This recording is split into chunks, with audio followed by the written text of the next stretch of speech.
Hello, everyone. Welcome to, our event, Untranslatable, an ode to the mother tongue. My name is Georgie Mihai Jewel, and I am an assistant director at the Wick Poetry Center, and we are going to start this wonderful thing here. Charlie? I'm really just glad you were all here and that we're getting to have this conversation. Was it just last week or was it earlier this week that we held our first in this series of workshops where we're looking at the sort of complex relationships between language and culture and what translates and what doesn't. The first workshop was just beautiful. The work that people came up with was startling and so interesting, and the conversation that came with those pieces. I'm just really glad to be able to be here and help facilitate it. I'm going to share a couple of links in the chat for people who are interested in participating or adding their own work. One of the things we're doing is creating a map of responses to this conversation. And so if you're interested in looking at a model poem, maybe even in response to some of the things that we're sharing today, you could do that. And the website to do that, if I won't let my chat open. Here it is. Okay. You can get to it here, and you can browse and see some of the examples. But you're going to hear some of the examples tonight, which is far better to hear a real live poet in real time, although the videos are pretty well done. And so I'm just really grateful that we've been able to have this conversation with the Reed Center and that we're connecting poetry to its key ingredient, language, in this very sensitive way that looks at cultural diversity. So that's enough of me talking, though I should mention that there's one more workshop in the series on the 24th. So you can get to that through the events.travelingstanzas website and register shortly. And so I hope to see more people there so that we can keep writing these wonderful poems. With that, I'm going to turn it over to Dr. Amanda Johnson, who's going to say a little bit more about tonight's proceedings. Greetings, everyone. I am Dr. Amanda Johnson Tawala. I'm the director of the Gerald H. Reed Center for International and Intercultural Education in the College of Education, Health, and Human Services at Kent State. I'm incredibly pleased to partner with Wick Poetry Center in honor of International Mother Tongue Day. This is an innovative project with poetry submissions from people around the world, and I can't wait to hear from you poets tonight. It is with gratitude, in fact, that I'm introducing Sujan Chakrabarti this evening. Sujan is a Bangladeshi educator and poet. He is also a former scholar of the college and participated in the International Leaders in Education program, which is a U.S. State Department funded program bringing scholar educators from around the world to study at Kent State. It is now with my great pleasure that I pass on to Sujan to tell us a little bit more about the history of International Mother Tongue Day and read some of his own work. Sujan?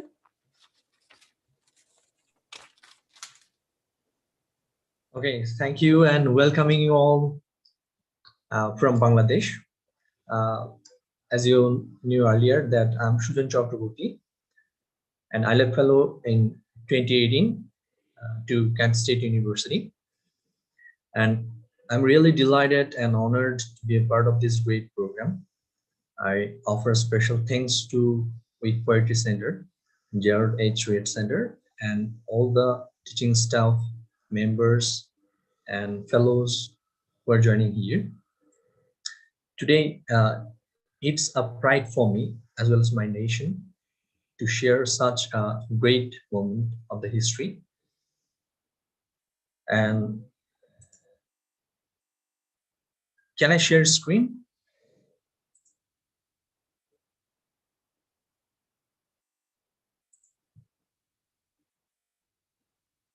Hello, can I share my screen? You should be able to. Yes, you should be able to. Now it's not working here. For sure. You should see a green button at the bottom there that says share screen.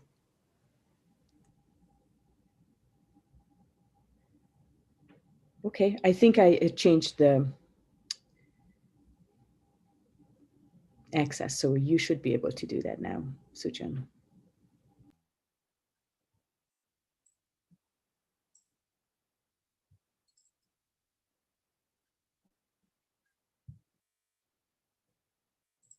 Is it okay now? Can you see my screen? We cannot. You can't? No.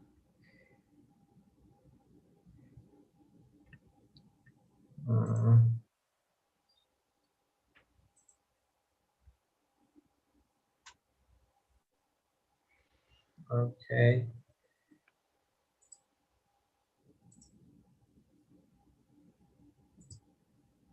Okay.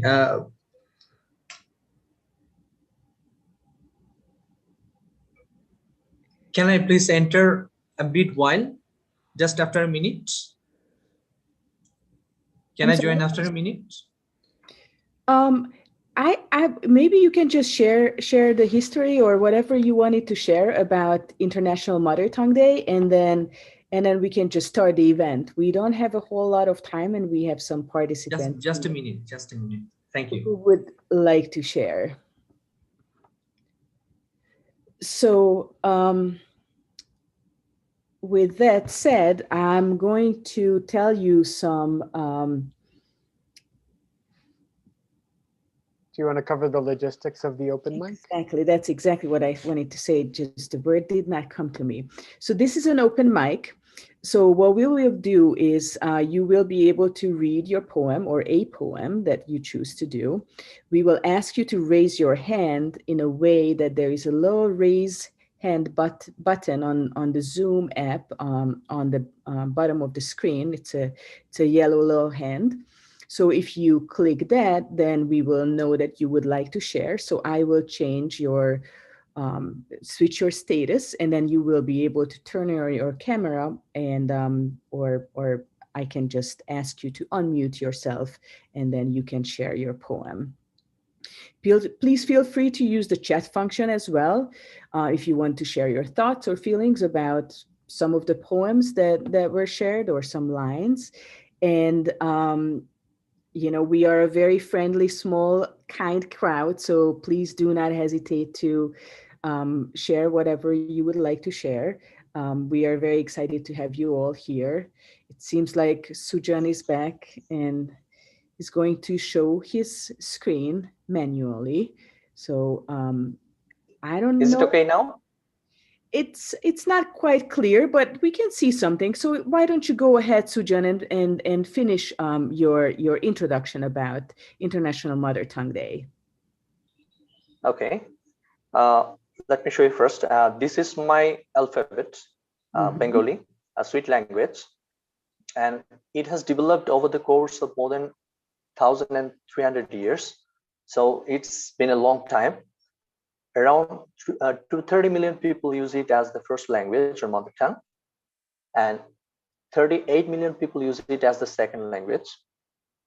It's fifth most spoken native language and seventh most spoken language all over the world. It's used in Bangladesh, West Bengal, Assam, Tripura, Andaman and Nicobar Islands of India, and significant number of diaspora speak Bengali all over the world. And here are some chants like good morning, how are you, like Shubho Shokal, Kemon achen? I'm fine, ami bhalo achi. What about you? Apnar khobor ki? I'm also fine, amio bhalo achi. And the history started through a division. Crisis begins.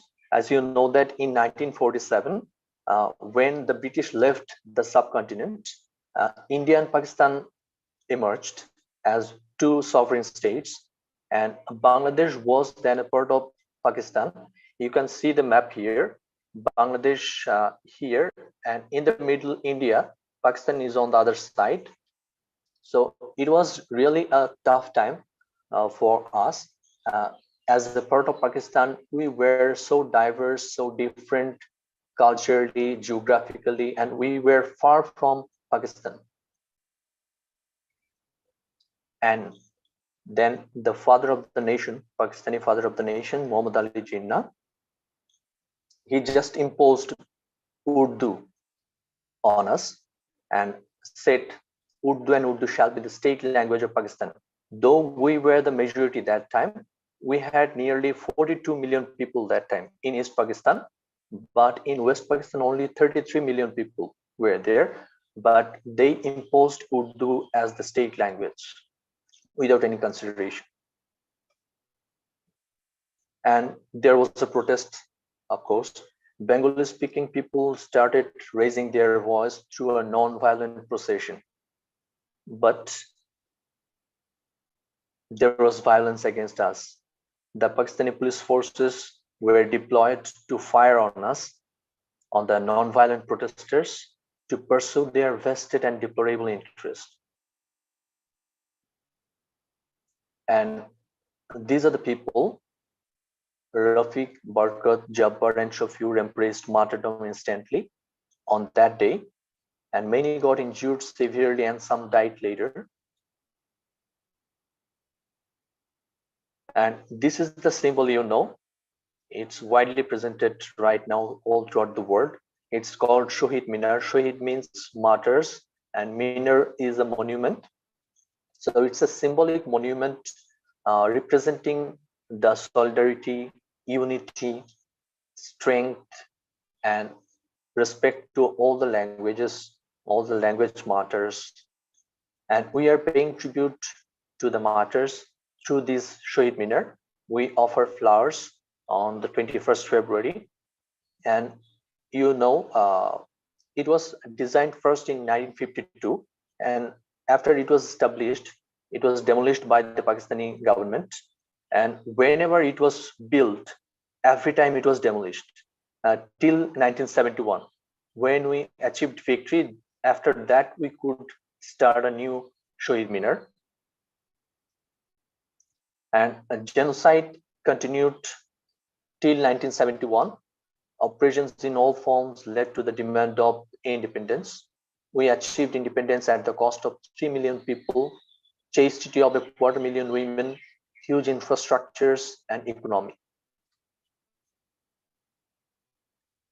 And after the independence of Bangladesh, we started raising our cultural development and language.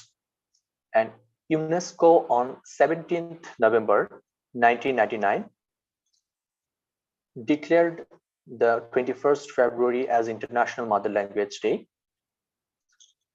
for the promotion and preservation of each and every language of the world, so that every language of the world gets its proper treatment, proper respect from every people of the nook and corner of the world.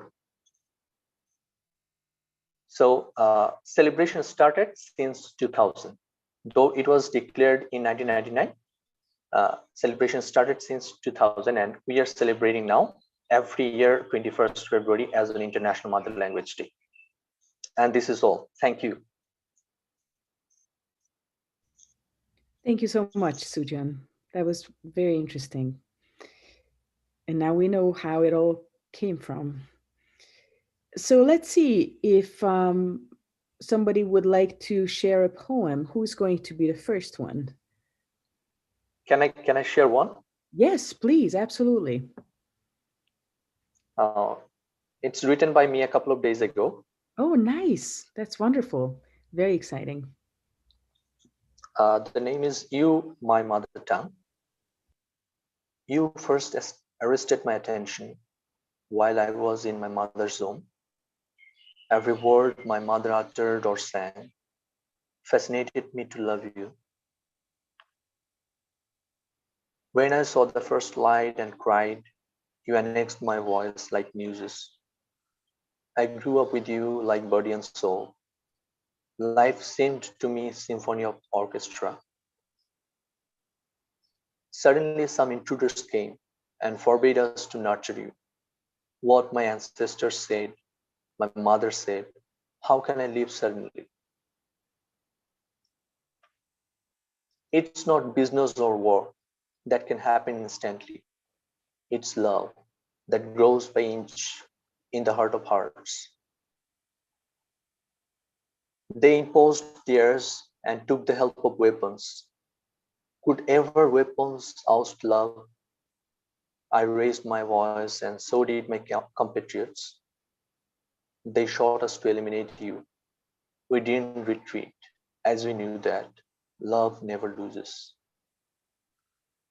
Ocean of blood formed, and we chanted you till death. They could not but lose to our titanic love.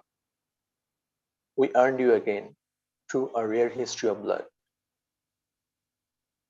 Thank you. That's all.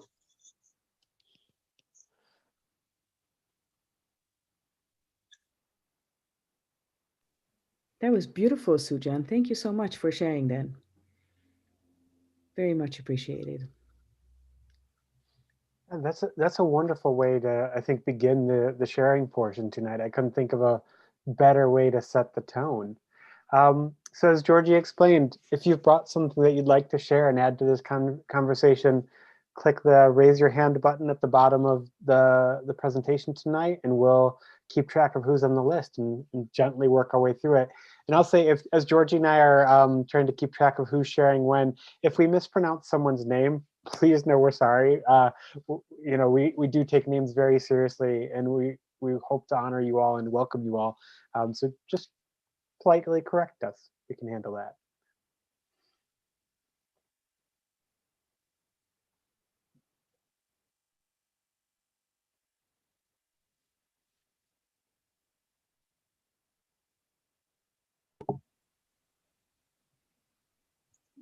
Georgie, it looks like not everybody has the raise hand option.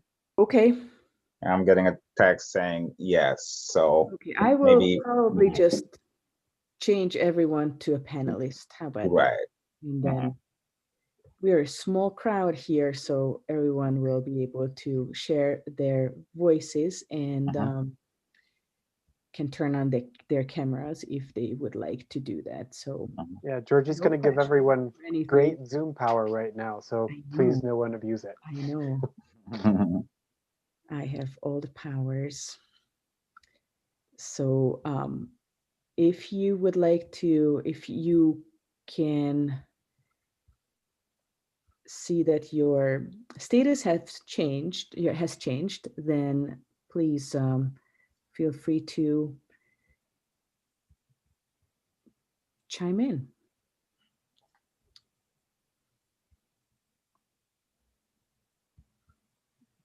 Okay, I think everyone is on now. You know what? I'm just going to read my poem. How about that? Let's just start like that. I think it's just missing one more person actually who joined. It's still showing as an attendee, not as a panelist yet. Yeah. Oh, they're gone. They're gone. Sorry. All right. Okay. Wonderful. So I think everyone is good now. So until everyone gets their courages together, then I will share my poem. So just so what Charlie said about names, I would pronounce my name in Hungarian. It would be György, Mihály György, because we switch. We have the family name first. So I thought about a word that doesn't exist in English that I explained in this little poem that I wrote. So it's called elmosolyodni. The nanosecond when your brain reacts to a compliment to activate the happiness from your loved one's smile. The tiny molecule of time when your lips curve and break into a smile. When joy manifests on your face. The feeling when you can't help but believe everything will be all right.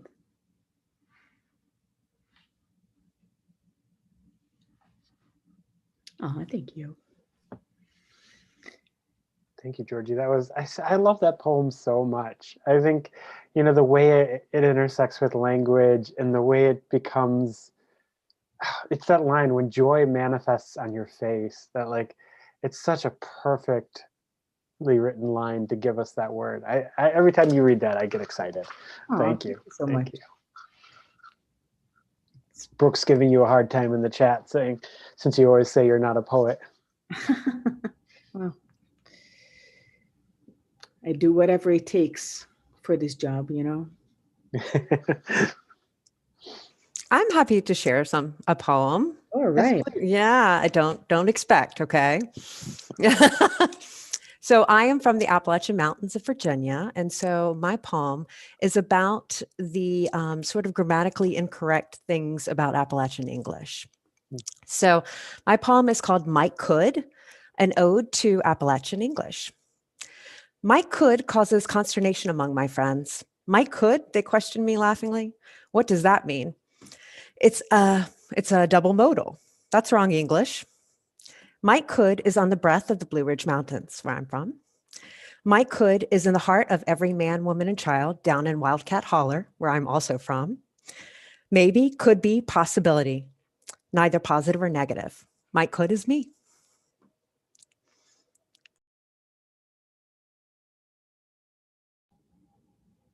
That was awesome. Thank you, Amanda.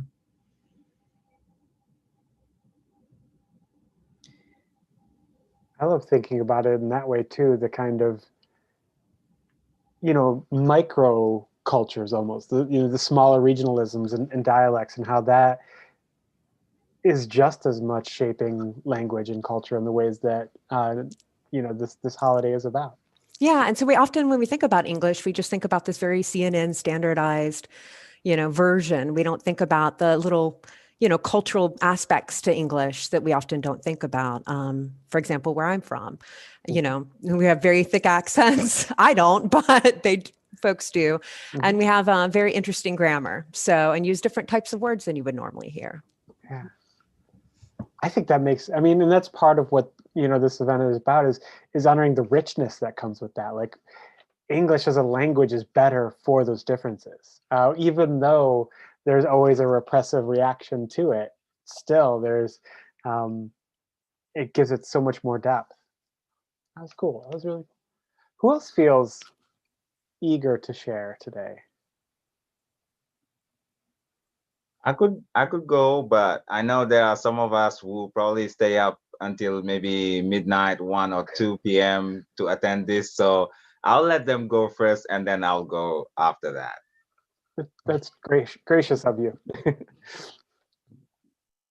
Do you want to nominate one of those people so they feel encouraged to share? I am thinking about Yelena. So I fell in love with what she wrote. So it's really beautiful. So I want to hear that again. Yeah. Hello, everyone. I thought you might call my name because it is 1 a.m. from where I come from, actually. Thank Well, you. Okay, it was great to be here, and I really like what you are doing. It was my pleasure to send my poem, which is on the website. But actually, today or tonight, in my case, I wanted to read another one, which kind of coincides with the weather that we are having here, and maybe also you in Kent. Is it snowy, winter? What's the weather like there? Snowy. Yes, yes. Is it cold? Mm-hmm. In Celsius, it is -6 right now. So yes. Okay, that's approximately the temperature that we are having in Serbia as well. And I know last year when I was supposed to come to Ohio, everybody was scaring me like it's very cold there. It's very cold there. And then we came, and Ohio actually had the mildest winter in I don't know how many years. So just a glimpse of snow and no cold weather at all. Okay, so I'm gonna just find my poem. It's called March. So, O mighty March, gather your frosty troops and saddle your bitter horses. Swoop in your icy chariot over the land that fell asleep, the land that buzzed and greened and budded, the land that hoped, the land that dreamed. Cover the endless meadows and hushed cities. Cut through the flesh and bones, freeze and bite. Put on your white coat and sit steadily on your throne. Remind them that nothing is as it seems, that pretense and indifference bring forward stiffness, empty mind, and frozen hearts. Icicles ring in the air, bells chime, and snowflakes heavily fall. Cleanliness cloaks the desolate land and bereft people. White blindness?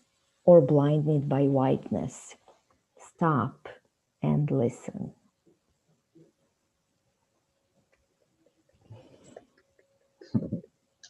Beautiful. Thank you. Yeah, I should explain one of the conventions here, and I think it's probably done half in irony. It kind of goes back to the beat poetry movement in the US, is to snap after someone shares.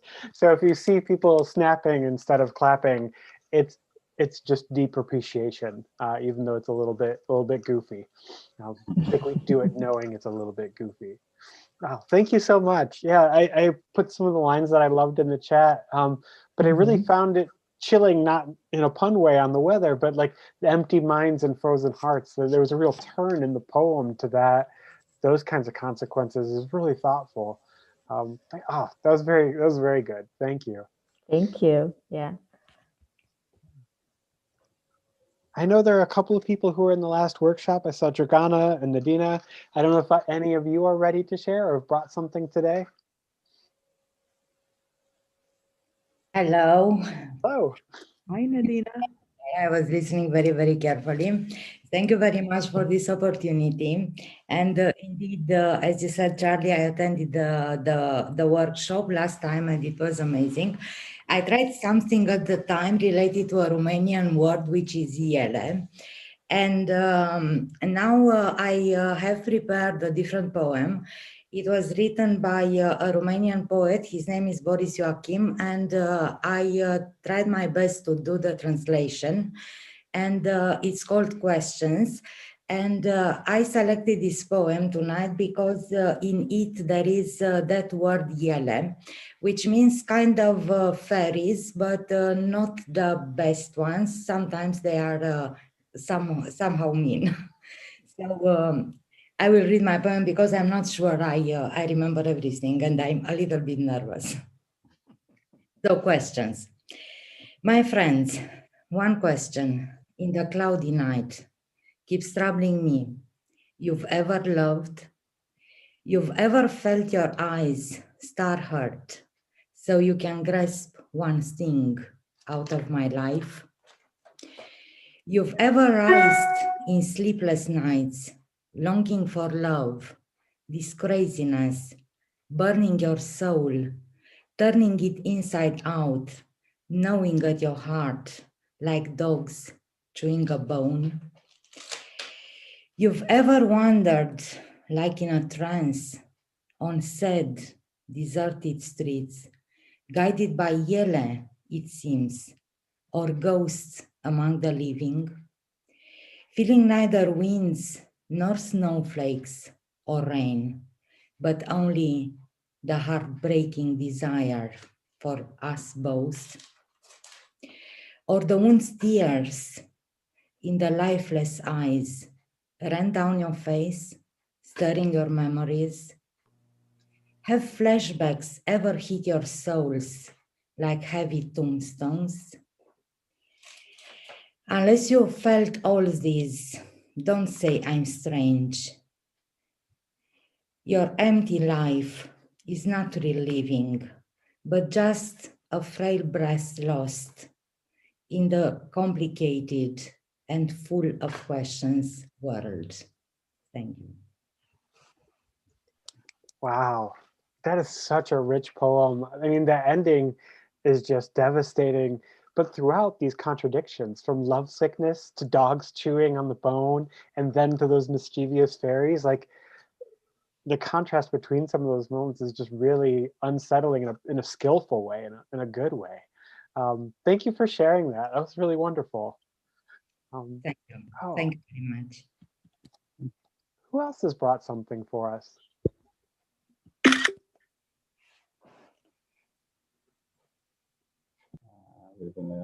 All right, I'll go then. Yes, please. Mine will be in French. That's what I'm gonna be sharing with you tonight. This is a piece that was written by a famous poet who was the first president of Senegal, where I'm originally from.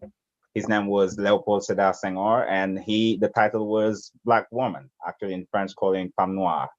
So when you listen to it, you're thinking about that's an ode to Black women and their beauty. But when you actually pay attention to the words, you're seeing that that's an ode to the African continent. So he kind of used that metaphor to actually praise both the continent, but also the beauty of Black women. So that's what I have prepared for you guys today. And I'm going to read it in French, even though you will see a little bit of translation in English under each line. So, femme nue, femme noire, vêtue de ta couleur qui est vive, de ta forme qui est beauté. J'ai grandi à ton ombre, la douceur de tes mains bandait mes yeux. Et voilà qu'au cœur de l'été et de midi, je te découvre, terre promise, du haut d'un haut col calciné. Et ta beauté me foudroie en plein cœur, comme l'éclair d'un aigle. Femme nue, femme obscure. Fruit mûr à la chair ferme, sombre extase du vin noir, bouche qui fait lyrique, ma bouche. Savane aux horizons purs, savane qui frémit aux caresses ferventes du vent d'Est. Tam-tam sculpté, tam-tam tendu, qui gronde sous les doigts du vainqueur. Ta voix grave de contralto et le chant spirituel de l'aimer. Femme noire, femme obscure, huile qui ne ride nul souffle, huile calme au flanc de l'athlète, au flanc des princes du Mali. Gazelle aux attaches célestes, les perles sont étoiles sur la nuit de ta peau. Délice des jeux de l'esprit, les reflets de l'or rongent ta peau qui se moire. À l'ombre de ta chevelure, s'éclaire mon angoisse au soleil prochain de tes yeux. Femme nue, femme noire, je chante ta beauté qui passe, forme que je fixe dans l'éternel, avant que le destin jaloux ne te réduise en cendres pour nourrir les racines de la vie.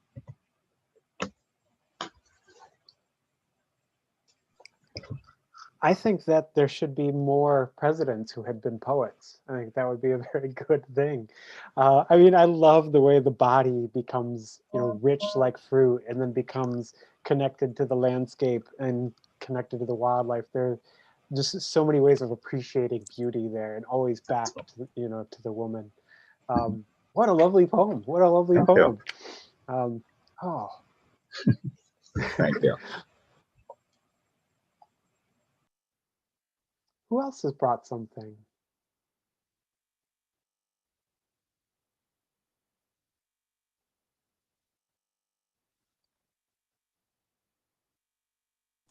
Jagana, did you have something to share? Oh, yes, I see your hand is up. Yeah, please share. I really loved what you brought the other day, so I'm excited. Hello, everyone. I'm so happy to see you all here. 1:40 here in Macedonia. I would really like to be over there at your Macedonia, very near you. Yeah. Today I prepared a poem by Racine. I would like to tell you something more about him and why he was motivated to write this poem. Racine was born in 1908 in Veles, Macedonia. Due to the difficult financial situation, he was forced to leave school. Every day at dawn, he digs and carries soil not far from the city. He worked hard, making pots in his dark room. The horrors of war shattered his childhood dreams. He saw armies constantly marching through the city streets. The great revolutionary wave is transmitted in the hometown of Kocho. In the streets and squares often manifest demand for justice, for peace, bread, freedom. Racine was known as a man full of optimism, remembered for his greeting phrase, "We will win." Days, or the poem that I'm going to read, Denovi, is a social song in which Racine talks about the difficult lives of people in his time. He compares the days with necklaces lined up one by one. People are like slaves, working from early morning until late at night. Workers dig their own graves in order to build palaces for the rich. I wanted to give this introduction before I read the poem in Macedonian, so I hope you enjoy it.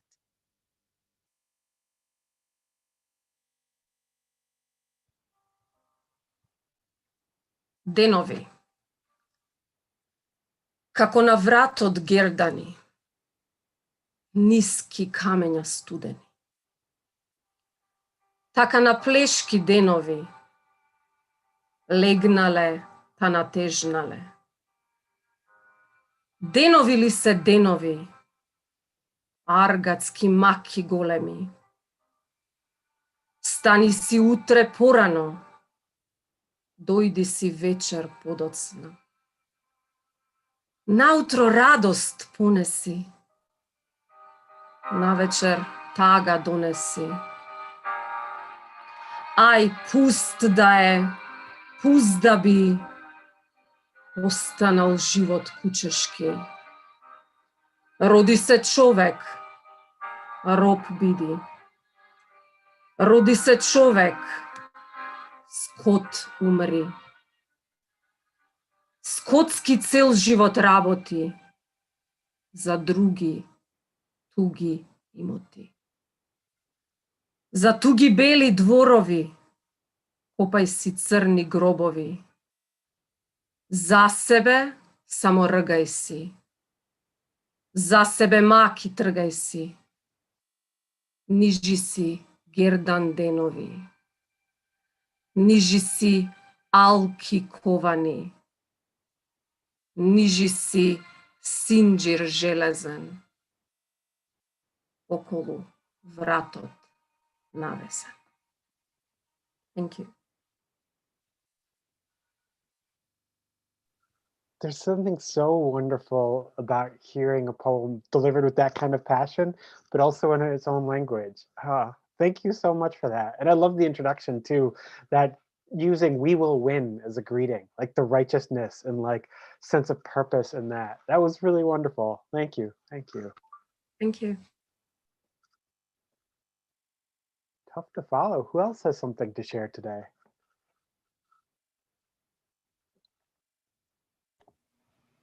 Ari, would you want to share something in Indonesian or something? Hello, everyone. My name is Ari Sandi. Yeah, I'm a graduate student from Indonesia at Kent State University, and this is my first year here. And I would like to share.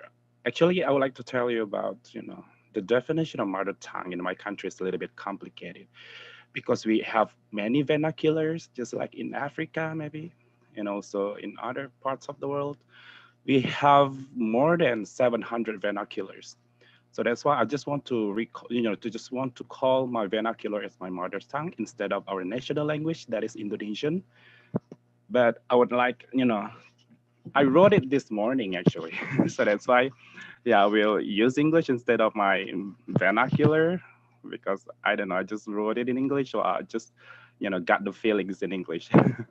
So here it is. Mother, one of the most emotional words. I've heard you since I wasn't born. I've listened to many beautiful words. I speak up about my ears, eyes, brain, and the heart. I was blind to see the wondrous horizons. You let my eyes work with my organs. My fingers are not only to touch, I use it to express. I want to thank you for your coming, all you have provided me. You are my first love, and you will always be inside of me. Terima kasih, Bahasa Ibu. Thank you, Mother Tongue. That's it. Thank you. That was so good. You just wrote that the other day? Oh, this morning.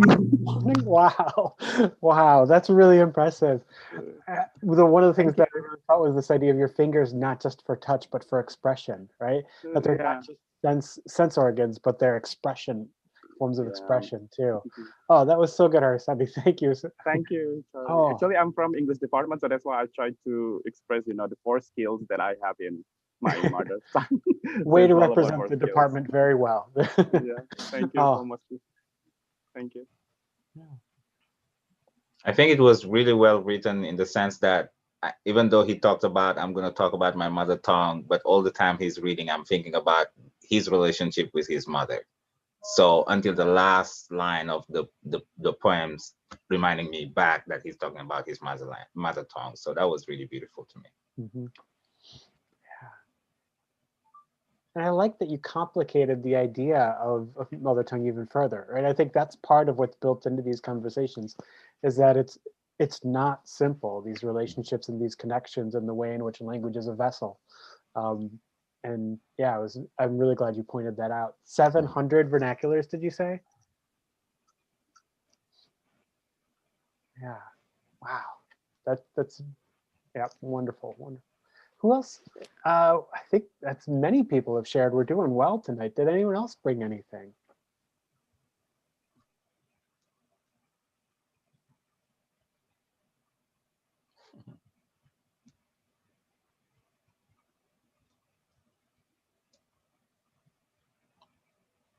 Looks like David. Charlie, I can share a poem. Sure. I didn't see you raise your hand. You're absolutely welcome to. Yeah. Hi, everybody. This is very inspiring. It's not 1:30 in the morning here in Kent, Ohio, but it might feel like that for some of our WIC staff who have been working very hard, and for myself. But hearing these poems gives me energy and breathes some new life to the day. Charlie did such a beautiful job with the first workshop, and Georgie in organizing working with Dr. Amanda Johnson Twala for organizing this project. I did not participate in those workshops, but I thought I'm inspired to share a poem about leaving my mother tongue. For a year, I spent living in Tokyo, Japan, teaching English as a second language and being immersed in their mother tongue that I couldn't quite understand, but began in ways gradually to make meaning of that language. So I have a poem called Eating Soba that just simply begins with the phrase, "I speak your language when I eat." And one of the things I loved was ordering hot bowls of soba soup on the street corners and discovering that slurping was considered polite, a compliment indeed, to the chef along these street corner vendors. And though I couldn't speak Japanese, I was a fluent slurper. And so I felt standing among the other Japanese, slurping my bowls of soba was a way of speaking and being a part of that culture for a while. Eating soba. I speak your language when I eat, the silence of steam and scent rising to me, red pepper, ginger, and soy, this bowl's heat in my hands. I snap apart chopsticks, break the yolk of the raw egg they call full moon that drifts in the center as though in a pond. I pull the soba noodles to my mouth and hiss, unmaking their long strings. This is the sound of eating soba, sucking in air, loud and energetic. I hear wood rasp and tap inside the bowls as they are drained and clacked down on the counter, empty. Customers come and go through the heat and steam of these small kitchen shops, ordering soba, okudasai. I bow over your bowl, your body, your broth. These are my hands that hold you. This is the sound of my lips warm, breathing you in, saying soba. Thank you. That's lovely, David. One of the, our brief experience, nowhere near a year of being in Japan, but we'd met a guide and visited part of Kyoto, and we asked her where she wanted to go to lunch because she said, oh, you know, normally our guests go here. And we said, well, where would you go if you didn't have to worry about us? And she took us to a little soba place, and it was one of the best meals we have ever had. It was so good.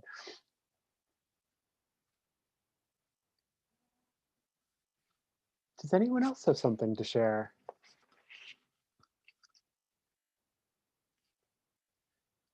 This poem, I can share one maybe in closing if it feels like we're at that phase. Although I see that Nazreen has just joined us. I don't want to put her on the spot to make her immediately share.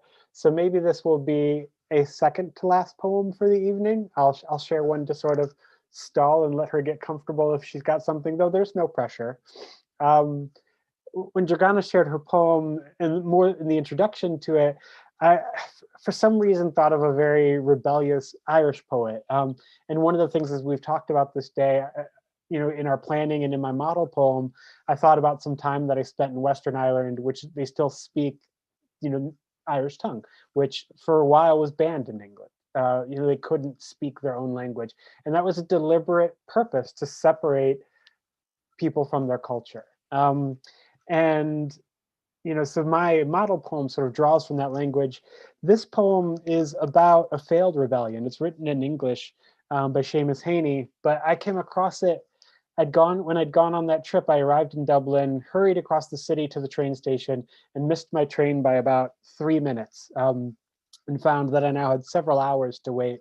And I walked over to a park not far from the train station, and in the park was a huge sculpture. And one side of the sculpture was the United States Declaration of Independence. And on the other was this poem by Seamus Heaney called Requiem for the Crappies. And it's about an earlier failed rebellion. And something of David's travel story and the rebelliousness of the Macedonian poet kind of spoke to this for me. So I'll share this one, and we'll see what happens after that. Requiem for the Crappies. The pockets of our greatcoats full of barley. No kitchens on the run, no striking camp. We moved quick and sudden in our own country. The priest lay behind the ditches with the tramp, a people hardly marching on the hike. We found new tactics happening each day.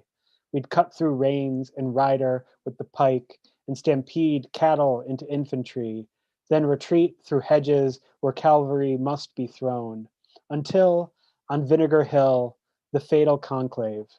Terraced thousands died, shaking scythes at cannon. The hillside blushed, soaked in our broken wave. They buried us without shroud or coffin, and in August, the barley grew up out of the grave.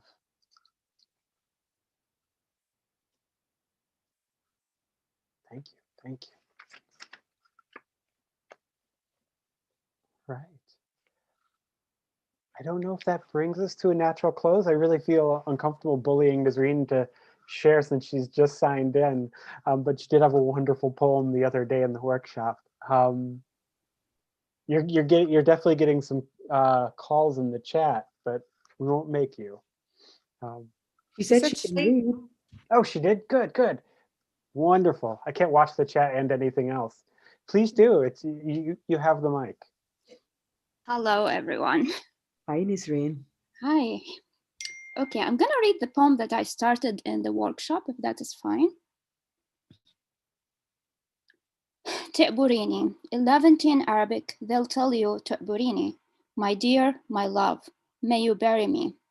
When I hear Te'burini pronounced in that affectionate, gentle tone of the Levant, I envision red roses, Valentine, coffins, graveyards, black dresses, and even blacker veils.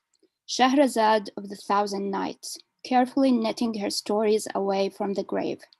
If she loved him to death, she would have told him, Te'burini, may you bury me. Shahrayar would have granted her the wish and added her to the list of virgins he slaughtered every night, pre-Shahrazad nights. Te'burini, may you bury me. May you live long so you would bury me, for I can't imagine a life without you. Te'burini, may you bury me, a culture that glorifies death, chasing its details in 3 days of mourning, 40 days of wedding the partner, but one wedding night. Toburini, and I could almost hear the flutter of Gabrielle's wings, ready to grant the wish of may you bury me. Toburini, it sounds like a kiss, silencing you to your doom, a dance of light-footed fairies swirling around the vampire coffin. Would he ever be buried? A taste of confusion as life meets death in a fleeting moment of love you, would you bury me? Thank you. Wow, that's come a really nice way since you first shared it. I'm still just impressed with that concept and that part where you said it sounds like a kiss and then immediately turned to that more death-oriented version of it. Sorry, my cat has joined because she really liked that poem. She's perhaps asking to be buried as well. Thank you. I actually found that it's not only in the Levant, even in the Gulf area. Like the Levant version, may you bury me. The Gulf area is, I would sacrifice myself for you, whether in death or in harm. Yeah, that's such, yeah, I'm really drawn to that, the complexities of it. At first glance, it does just seem so loving and so beautiful. And then you make it so complicated with each repetition. You add another layer and another complexity to it. Oh, thank you so much. I'm glad you got here when you did. Thank you. All right. I think this is last call for poetry. I don't know that I have a poem, but I would like to just congratulate all of the scholars that are on the call and to say thank you for getting up in the middle of the night or early in the morning and to say hi to them all. You know, we've celebrated this in many years when scholars have been here and they've participated in many ways. And David, you've been with us in some of those as well. So it's kind of a tradition, but, and I thought that some of the poems that were written or read tonight, mother tongue really begins in the womb.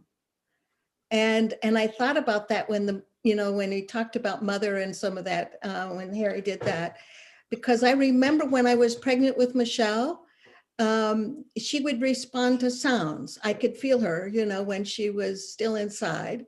And so I got that image tonight that I've never had in any of these other settings, that really we hear language even before we're born, and that helps to form who we are. And so it was inspirational for me. And so thank you for sharing. It's just, I don't have a poem on that, but that might be an interesting little topic for someone else to take on. And I think that's a really wonderful thought to kind of, picks up with what some of Sujan said at the beginning and finds a thread through everything that was shared tonight. So I think it's a wonderful sentiment to end on.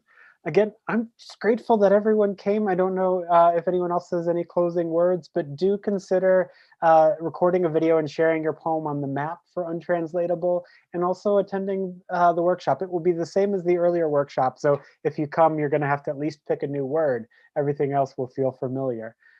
But thank you all for coming out tonight. This was a really inspiring evening.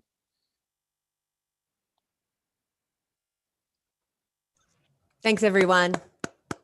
Thank you all for coming.